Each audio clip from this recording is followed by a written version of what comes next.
Commencer. Il faut que tu refasses le... Ok, ok. Donc en fait, ce qui se passe, c'est que ici on a donc attends, je share pas. Euh, une seconde. Excuse-moi. Share, share. Boom. Ok. Donc ici, ce qu'on a, c'est qu'on a un diagramme des sphirotes, des 10 sphirotes. Donc, ce qu'on peut voir, c'est qu'il y a un tronc au milieu, un côté droit, un côté gauche. D'accord? Le tronc, il va représenter les organes de l'intérieur. On va aller la tête, le cœur, Ah, les organes reproducteurs. ah ouais. Le côté droit, ça va représenter le bras droit. Et en fait, le bras droit, il est ici.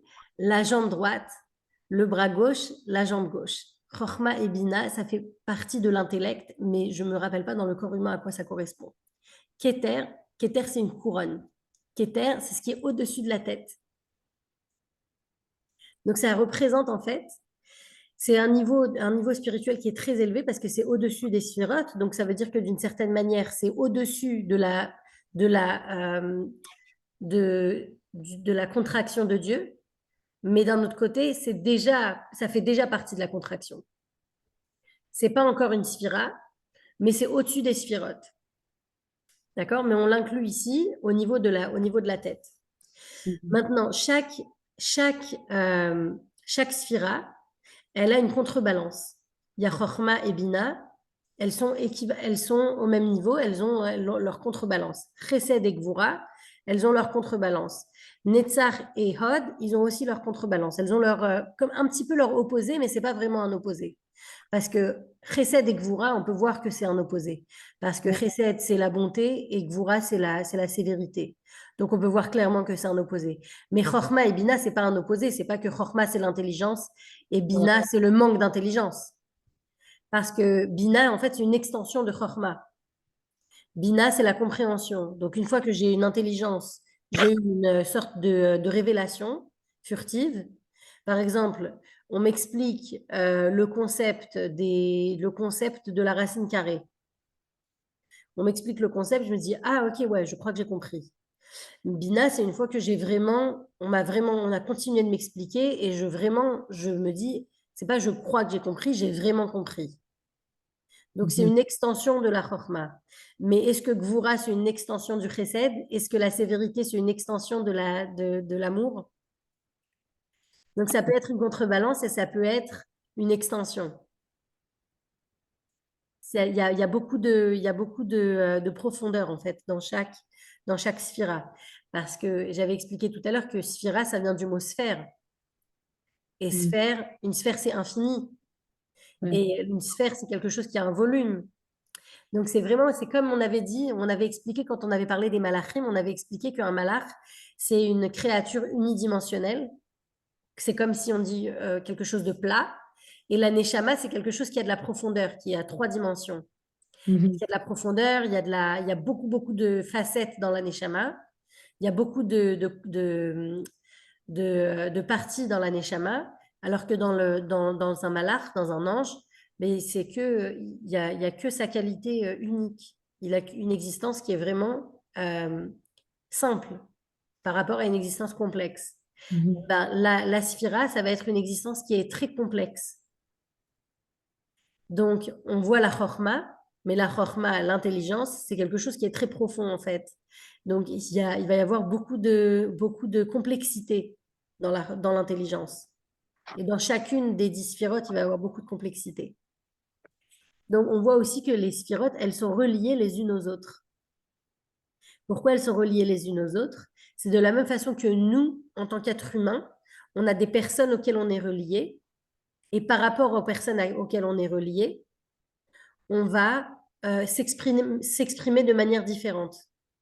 Par exemple, je ne m'exprime pas de la même manière envers mon enfant qu'envers ma voisine. C'est pas la même relation. Ouais.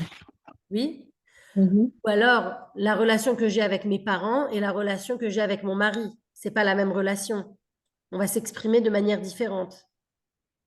Et chaque relation qu'on a avec n'importe qui autour de nous, à chaque fois, selon la personne avec qui on interagit, on va exprimer une autre partie de nous-mêmes. Oui? Ouais. Ben, de la même façon, les sphirotes, selon la combinaison de sphira qui va se trouver, qui va se retrouver, qui va s'exprimer, elles vont s'exprimer de manière différente. Alors, je vais donner un exemple. L'exemple, c'est l'exemple de Sphirat HaOmer. Oui? Dans Sphirat HaOmer, on a 7 semaines. Oui? On a 7 semaines et on compte les jours de la sortie d'Égypte jusqu'au don de la Torah.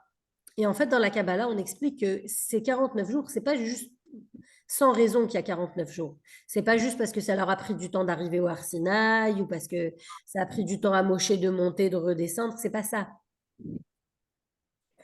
Si on part du principe que la Torah, en fait, la source de la Torah, elle est spirituelle.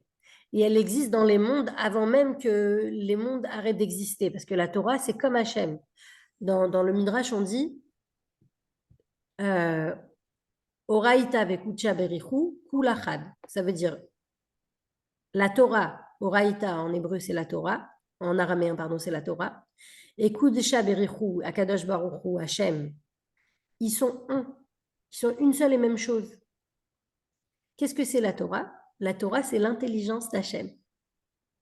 Maintenant, une fois que j'ai été exposée aux sphirotes, je comprends que l'intelligence, ça fait référence à une sphira. Mais si la Torah et Hachem, c'est un, ça veut dire que Hachem, lui, dans son niveau spirituel, avant même la condensation, la contraction, avant même le début du Tzimtzum, pour reprendre un terme qu'on a étudié, avant même qu'Hachem se contracte, ben, il n'y avait pas de parchemin, il n'y avait pas d'encre. Je vais même aller plus loin, il n'y avait pas de mots. Donc les mots de la Torah que nous, on étudie, le Sefer Torah que nous, on utilise et qui est tellement kadosh, en fait, qu'est-ce que c'est? Tous ces détails-là, c'est en fait des détails qui sont un reflet du divin du plus haut niveau, avant même qu'il y ait une contraction, mais traduits d'un monde à l'autre et d'une sphira à l'autre, ils sont traduits dans un Sefer Torah avec de l'encre, avec des formes de lettres, avec des espaces bien spécifiques. Toutes les lois du Sefer Torah, en fait, elles sont le reflet d'une lumière divine qui n'a pas d'existence matérielle. Mais quand on arrive dans notre monde matériel, Hachem, il met en place une façon pour le spirituel de s'exprimer en matériel, à travers les lettres, le parchemin, le Sefer Torah lui-même. Donc, de la même manière que le Sefer Torah que nous, on a, et qui est tellement kadosh, c'est un reflet de la lumière spirituelle, les histoires de la Torah et les détails qui sont présentés dans la Torah, eux-mêmes, ils sont des messages profonds sur l'existence de Dieu lui-même. Ça veut dire, nous, on croit que Hachem, il a dit à Moshe, va frapper le Nil, et que c'était juste pour punir les Égyptiens, parce que du coup, ils n'avaient pas d'eau, ils étaient bien embêtés. Mais en fait, c'est pas ça. Quand Hachem il dit à Moshe, va frapper le Nil, c'est va attaquer le Dieu des Égyptiens, parce que le Dieu des Égyptiens, ça représente les impuretés, ça représente les forces du mal. Et on a Moshe qui est un représentant de Dieu, il va attaquer les forces du mal. D'accord? Donc, ce que j'essaye de dire, c'est que chaque détail qu'on a dans la Torah, en fait, il a une dimension beaucoup plus profonde qui nous ramène toujours à Dieu lui-même. Tout ce que je dis là, c'est pour en arriver au message de Sphirat HaOmer, du conte du Homer. Quand on compte le Homer, on compte les 7 jours les 7 semaines qu'il y a entre la sortie d'Égypte et le don de la Torah. Dans chaque semaine, il y a combien de jours? 7 jours. 7 jours. Donc 7 fois 7, 49. Il y a 7 jours par semaine et on a 7 semaines. En fait, la Kabbalah elle nous explique que quand les béné Israël ils sont sortis d'Égypte, ils étaient à un niveau d'impureté très très fort. Ouais. Et pour pouvoir arriver à recevoir la Torah, ils devaient se purifier. Comment ils ont fait pour se purifier? Comment ils ont fait pour être sûrs d'être vraiment purs? Eh bien, ils ont élevé chaque sphira. Chacune des sphirotes, ils ont dû les élever. Maintenant, j'ai pas préparé ce texte, mais je vous le montrerai en personne. En fait, si on regarde dans le silo, dans Sphirat HaOmer, chaque jour du Homer, on compte une différente sphira. Et on dit, quand on compte le Homer, on dit à Yom, Yom, Echad la Homer. Aujourd'hui, c'est le premier jour du Homer. Et on va dire, à ce jour-là, on va dire Chesed Shebe Chesed. On va Ah, compter la première sphira de Chesed. On va dire Chesed Shebe Chesed. C'est le chesed quand il est avec lui-même, avec le chesed lui-même. Et ensuite, on va dire chesed chez Gvura, le chesed qui est dans la Gvura, qui est associé avec la Gvura, le chesed qui est associé avec Tiferet.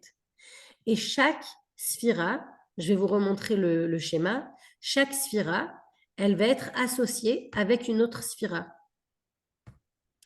Il y a chesed avec Gvura, chesed avec Tiferet, chesed avec Netzach, chesed avec Hod, Chesed avec Yesod, Chesed avec Malchut. Ensuite, on a fini d'élever toute la sphira de Chesed. On va passer à la sphira de Gvura. Gvura avec Chesed, Gvura avec Gvura, Gvura avec Tiferet, Gvura avec truc. Et donc, on passe comme ça d'une sphira à l'autre pour élever toutes les sphirotes dans leur intégralité. Ça veut dire quoi dans leur intégralité? Ça veut dire dans leur manière d'agir avec chacune des sphirotes. waouh. Et à ce moment-là, une fois, une fois que les béné Israël ils ont réussi à élever toutes les sphirotes dans leur intégralité, à ce moment-là, ils étaient prêts à recevoir la Torah. Waouh. Et en fait, une fois qu'on prend conscience de l'existence des séphirotes, on se rend compte qu'elles sont partout. Parce que, et comme j'avais dit au début, c'est l'ADN du monde. Alors, les sphirotes, elles peuvent exister par groupe de 7 ou par groupe de 10. C'est-à-dire, Ah, ça veut dire que parce que j'ai dit il y a 10 sphirotes, mais j'ai dit il y a 7 semaines dans le Homer. En ouais, fait, on va séparer les sphirotes en deux groupes. Il y a les sphirotes intellectuelles. Ça va être Chochma Bina Da'at, d'accord, l'intelligence, la compréhension et le savoir. Et les sphirotes émotionnelles. Les sphirotes émotionnelles, c'est les 7 autres sphirotes. Donc, les Bnei Israël, ils ont élevé les 7 sphirotes émotionnelles d'accord. après la sortie d'Égypte. Pas les sphirotes pas les sphirotes intellectuelles. Ok. Donc, tout ça pour dire quoi? Que chacune des sphirotes, c'est une manifestation de Dieu. C'est un moyen pour Dieu de se manifester dans le monde. Et nous, dans notre interaction avec les sphirotes, on va à chaque fois avoir affaire à une autre partie de Dieu. À quel point je veux dire que les sphirotes, elles sont une partie du monde, c'est qu'on dit qu'il y a 10 sphirotes, mais il y a aussi un autre numéro 10 dans le monde, c'est les 10 mots avec lesquels Hachem a créé le monde. Quand Hachem il a créé le monde, dans les psukim de la Torah, dans les versets de la Torah qui nous décrivent la création du monde, plusieurs fois on nous dit, et Dieu dit que la lumière fut, et la lumière fut. Et Dieu dit que les cieux et que les eaux se séparent. Les eaux se séparaient, il y a eu le ciel et la terre. Et chaque jour, Hachem, il a dit quelque chose qui a donné la possibilité à quelque chose de se créer. Et en fait, ce qui se passe, c'est que ces 10 paroles, c'est en fait le reflet Des des 10 sphirotes. différentes. Ah, waouh, waouh. Et c'est fort, hein? Ouais, Parce que, en fait, une fois qu'on prend conscience des sphirotes, il n'y a pas de fin. Il n'y a pas de fin aux sphirotes. Elles sont vraiment partout, elles font partie de tout. Parce que chaque manifestation de Dieu, c'est une elle sphère. s'exprime par une sphira. Mais tout est une manifestation de Dieu dans le monde. Ouais. Tout est un reflet de quelque chose de divin. Genre, quand on dit en fait Hachem dans le monde, en fait, c'est les sphirotes dans le monde. Ils s'expriment par les sphirotes.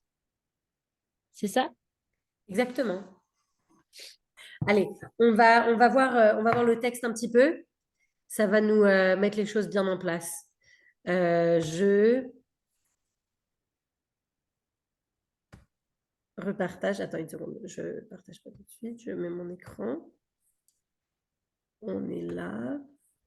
Boum. On est là. Là. Boum. Là. Super. Ok. Ok. Alors, on en était où? Les sphiroïdes. Ah, voilà. On peut également définir ces 10 sphiroïdes comme une organisation ou une configuration semblable à une stature d'homme, dont chacun des principaux membres correspondrait à l'une des sphiroïdes. On a parlé de ça. Les sphiroïdes ne sont plus Dieu, mais elles sont divines. On ne peut pas dire que la Chorma, c'est Hachem. Non, mais ça fait partie d'Hachem. Le monde, par conséquent, n'est pas directement relié à la source divine cachée qui, dans cette représentation imagée, est comme l'âme en relation avec l'apparence humaine des séphirotes, tout comme la véritable âme de l'homme, dont le moi ne peut être appréhendé, n'est jamais révélé à autrui, mais se manifeste à travers son esprit, ses émotions et son corps. Le moi de Dieu n'est révélé dans son essence originelle que par le canal des 10 sphirotes qui constituent les divers modes de sa révélation. Qu'est-ce que ça veut dire? Ça veut dire que si c'est possible de comparer les sphirotes dans le monde à l'âme et le corps. Comme si, comme si les sphirotes et Hachem, c'était le corps et l'âme. Hachem, c'est l'âme et les sphirotes, c'est le corps. Nous, on sait que nous, on est fait d'un corps et d'une âme. Est-ce qu'on peut les dissocier? Non.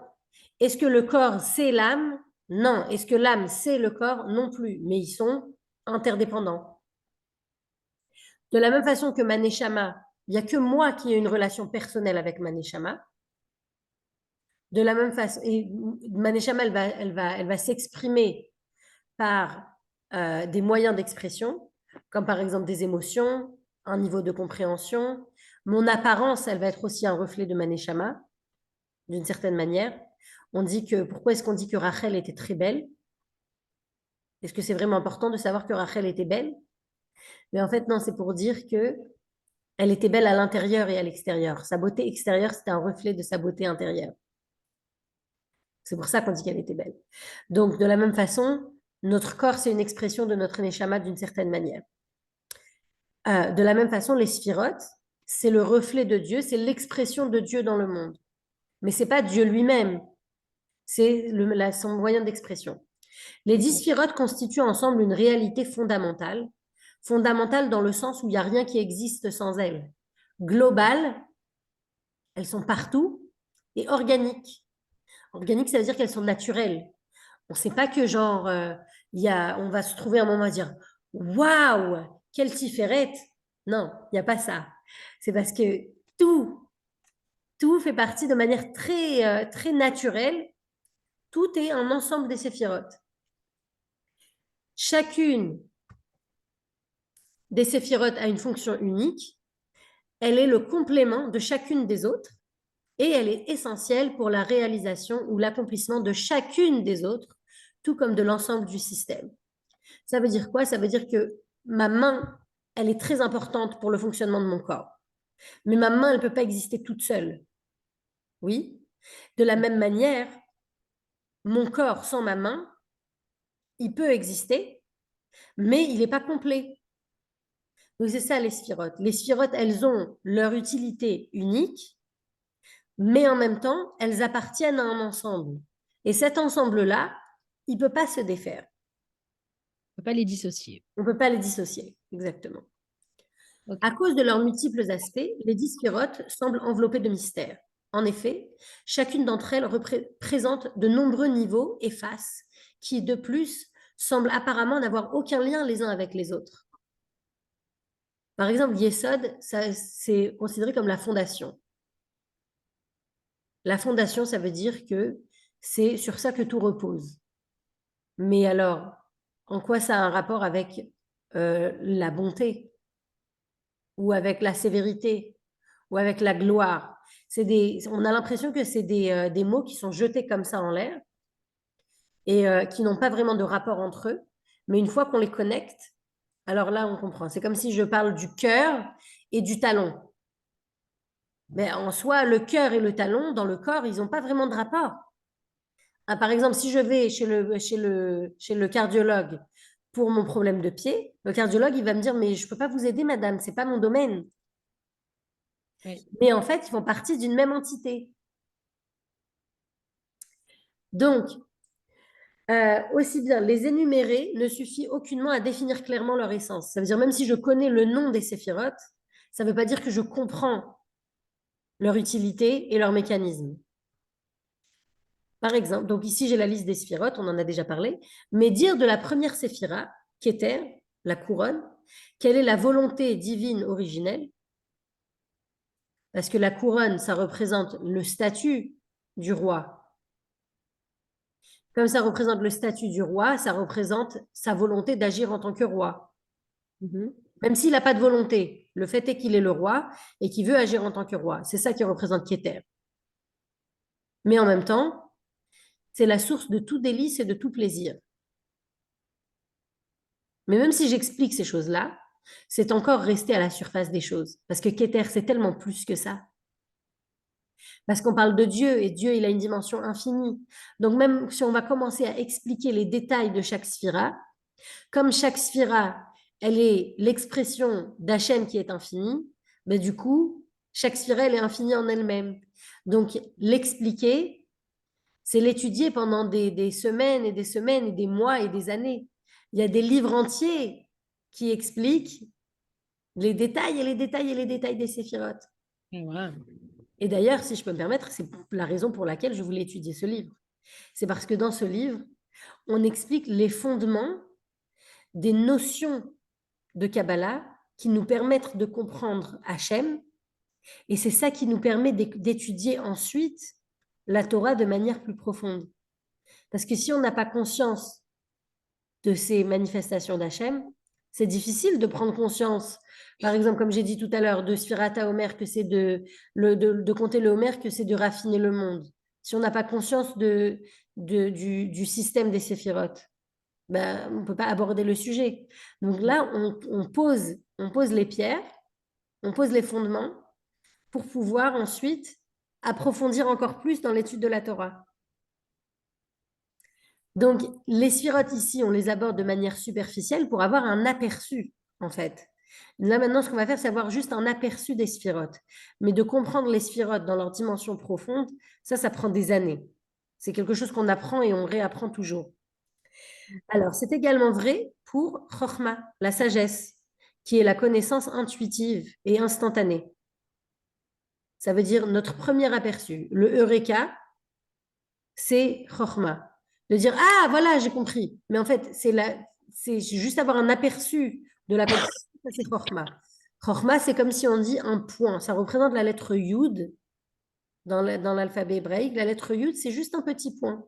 Ça représente la Chokhmah. Parce que la Chokhmah, qu'on traduit par la sagesse, mais en vérité, c'est un mot simple. Comme Dieu, c'est un mot simple par rapport à Hachem, la sagesse, c'est un mot simple par rapport à Chokhmah.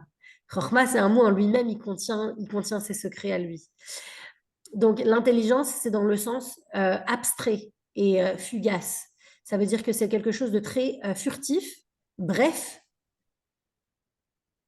mais je n'ai pas toute la dimension de la compréhension. D'accord? C'est pour ça qu'ici, il utilise le terme instantané. C'est quelque chose de très rapide, la Chokhmah. Alors que Bina, la compréhension, tend plus vers l'analyse logique. Donc ici, le fait que j'ai de l'analyse, ça veut dire que j'ai approfondi l'intelligence. J'ai réfléchi à un concept et je l'ai analysé. Quant à Da'at, la connaissance, elle ne ressemble ni à l'une ni à l'autre des précédentes qui sont censées s'y unifier. Normalement, je dois avoir Bina, Chokhmah et Bina qui sont unis dans Da'at. Mais en fait, Da'at, c'est pas forcément c'est pas forcément une combination de Chokhmah et Bina. C'est une extension de Chokhmah et Bina. Qu'est-ce que c'est Da'at? Da'at, c'est la mise en action. Une fois que j'ai, une fois que j'ai bien compris quelque chose, ça fait tellement partie de moi que je peux l'appliquer. Et ça, c'est D'accord. appliquer son savoir. Parce que ça, c'est plus seulement au niveau de la connaissance, c'est aussi au niveau de qu'est-ce que j'en fais de cette connaissance. Cette connaissance, elle va tellement faire partir de moi que je vais pouvoir l'utiliser. Davantage, davantage que l'addition de Chochma et Bina, elle est une sorte de 11e séphira, appartenant aux 10 autres sans vraiment en faire partie.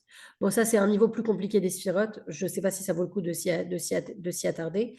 J'avais expliqué tout à l'heure brièvement que dans les sphirotes, on peut dire que les sphirotes, c'est Keter, Bina, Chochma, Chesed, Gvura, Tiferet, ou alors on commence avec Chochma et on dit Chochma, Bina, Da'at, et dans ce cas-là, Da'at, ça fait partie des sphirotes. Mais donc, Keter et Da'at, ils sont un peu interchangeables, mais c'est vraiment un niveau plus compliqué, c'est pas nécessaire.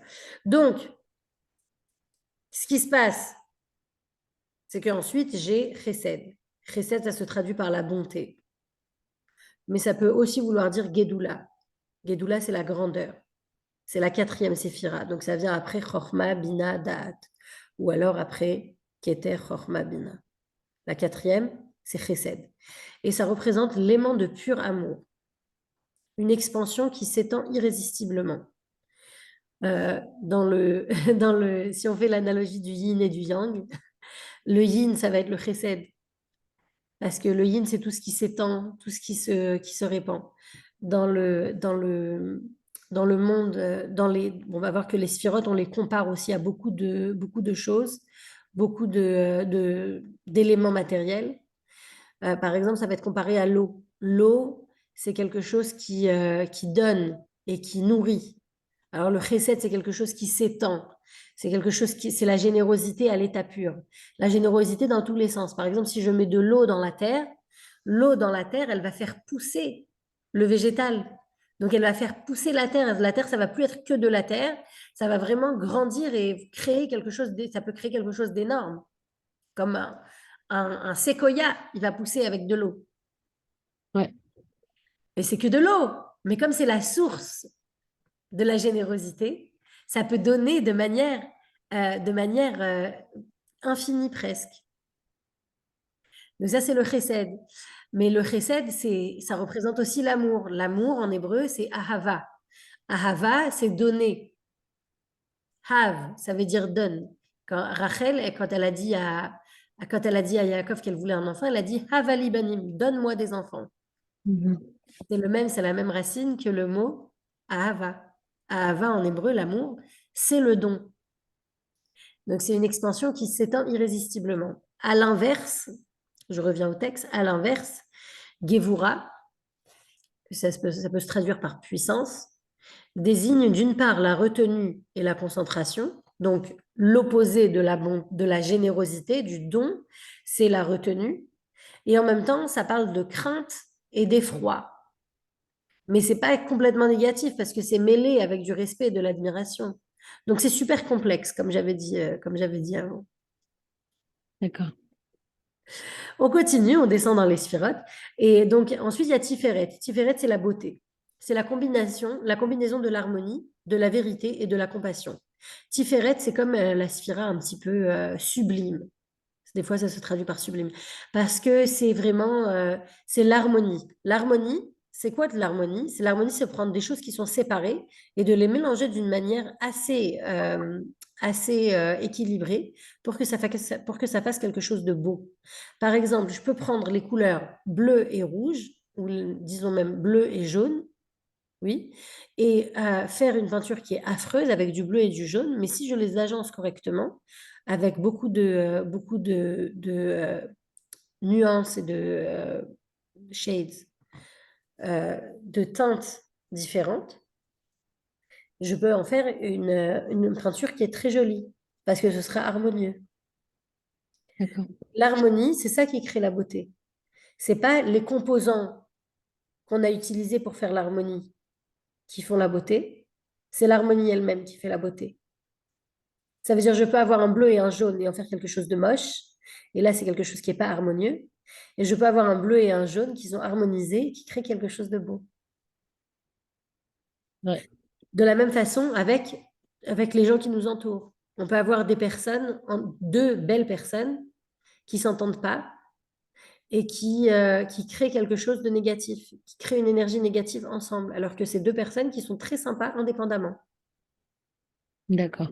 Ça peut vous arriver, par exemple, d'avoir des amis.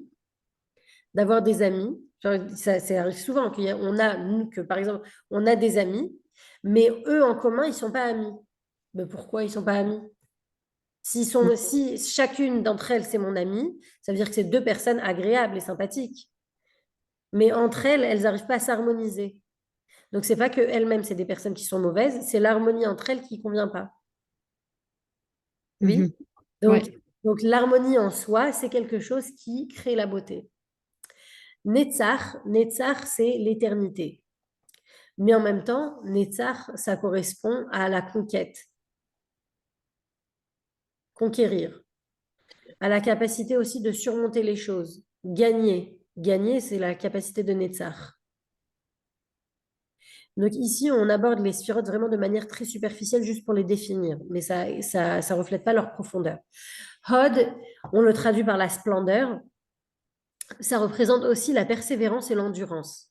C'est pourquoi? Parce que la persévérance, en fait, la capacité à continuer quelque chose sur la longueur, c'est ça qui va souvent créer la beauté de la chose. Je vais donner l'exemple du dafyomi, par exemple. Ouais. Le Ouais. dafyomi, en soi, c'est des gens qui étudient la Torah. Tout le monde étudie la Torah. C'est une mitzvah d'étudier la Torah. On peut étudier plein de choses dans la Torah. En quoi les gens, ils en font tellement un grand truc, le dafyomi, le dafyomi. Mais c'est parce que à force de le faire tous les jours, ils arrivent à le faire en entier C'est vrai. et à terminer. Et ça, c'est grâce à quoi? C'est grâce à leur endurance que ça crée quelque chose de complet. Ou alors, c'est par exemple quelqu'un qui fait des études et qui fait des études de plein, plein, plein, plein, plein, plein, plein de domaines. Quelqu'un qui a fait 2 ans de médecine, 2 ans de littérature, 2 ans de droit, 2 ans de ci, 2 ans de ça. Mais en fait, c'est une personne qui a étudié plein, plein de choses, mais qui a abouti à rien. Alors que quelqu'un qui va persévérer dans un domaine précis, qui va aboutir à un résultat, c'est ça qui va donner, la beauté, C'est de la la chance. splendeur à son action. Mm. La graduation, c'est pas quelqu'un qui a fait 7 années d'études, c'est quelqu'un qui a fait 7 années d'études, ou enfin peu importe combien d'années, dans un domaine précis, Mhm. parce que ça représente la persévérance. Mhm. OK? Ouais. Maintenant, on passe au Yesod. Yesod, c'est la fondation, entre autres choses. C'est le véhicule, le vecteur qui assure le passage d'un stade ou d'une condition à une autre. Ça, c'est très intéressant parce que le Yesod, c'est la fondation. Dans le corps des sphirotes, le Yesod, ça représente les organes reproducteurs. Les organes reproducteurs, c'est ce qui permet à une personne de donner naissance à une autre personne, Mhm. qui a créé une nouvelle entité. C'est-à-dire que j'existe pas que en tant que moi-même, j'existe en donnant la possibilité à quelqu'un d'autre d'exister. Donc ça, c'est une qualité extraordinaire. Enfin, Malchut, la royauté, c'est la 10e et dernière séphira. Elle incarne, outre la souveraineté et l'autorité, le verbe et le réceptacle ultime. Ça veut dire que toutes les sphirotes, en fait, ce qu'elles veulent, c'est pouvoir donner à la Malchut. Elles sont là c'est comme les sujets, hein, d'une certaine manière, mais en même temps, elles sont au-dessus. Donc, c'est très intéressant la dynamique, parce que la Malchoute fait partie d'elles et elles font partie de la Malchoute. La royauté, elle est dans le peuple, et le peuple, il soutient la royauté. Mais le roi sans peuple, il n'a pas de peuple, il n'est pas roi, comme dans Le Petit Prince, le roi qui est sur sa planète tout seul, Mm. le roi de personne. Et il est très content de trouver le Petit Prince pour avoir un sujet. Mais en même temps, donc le sujet, lui, il a pas la royauté en lui-même, mais c'est lui qui soutient la royauté. Donc c'est très intéressant. Et donc la Malchut, la sphira de Malchut, c'est la sphira qui est, même si elle est la dernière, c'est la sphira qui est essentielle. Mais en même temps, on a dit qu'il n'y a pas de sphira qui est plus essentielle que les autres. Bon, pour terminer, je vais dire que euh, la Malchut, on la rencontre chaque semaine. La sphira de royauté, on la rencontre chaque semaine, dans les 7 jours de la semaine. Et la sphira de Malchut, c'est le Shabbat. Et on dit Mm. Shabbat, Hamalka, la reine du Shabbat. Mm. Donc la sphira de royauté, on la rencontre toutes les semaines. Et c'est ça qui donne la force à tous les jours de la semaine. De la même façon que tous les jours de la semaine, ils ont besoin du Shabbat, le Shabbat a besoin de tous les jours de la semaine. Super. Voilà. Donc c'est là qu'on voit le monde, qu'on voit les sphirotes au jour le jour, sans même s'en rendre compte. C'est Wow. l'ADN, il fait partie de nous, mais on